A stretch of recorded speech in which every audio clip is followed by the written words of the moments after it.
Alright, this is long overdue, but this is how I made the prototype's mask.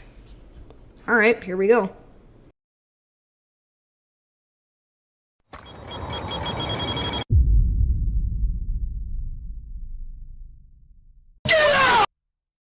So, I started about 2 weeks ago, after looking at my older mask, staring at it for another 15 minutes, and going, hey, that looks garbage.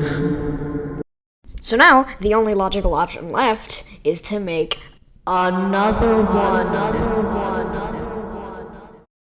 So, the next day, I started with the base.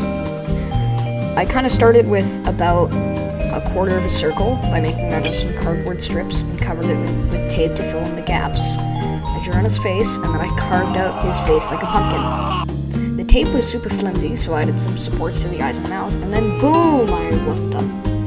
Made an archer for his eye sockets, covered him with tape again to fill in the gaps again, and then boom, I wasn't done again. So, I paper-maché'd his face, waited for it to dry for what felt like years, and then looked at it and realized he had no teeth.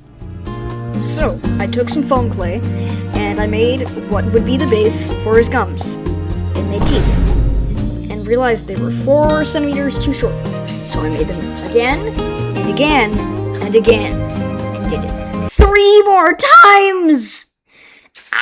So, I finally made them right and glued them on. So, I put some foam clay on for the gums, and then boom! The base was done. Actually, this time.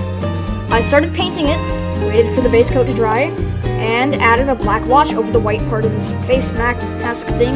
I don't know. I painted his eyes, and then the details on his teeth until he looked like he hasn't. Oh my god! I added the details on his teeth until he looked like he hadn't brushed his teeth in 4 millennia, and then his gums.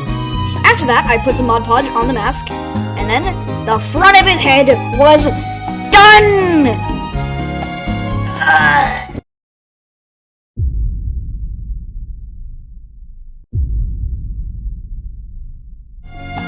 So it was time to make the rest of his head.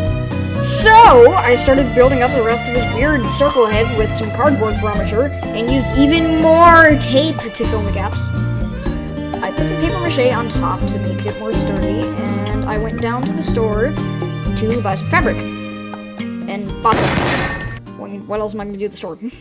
Then, I learned how to sew, and made the weird spiky things on his head. I put the rest of the fabric on his head, and then I was done!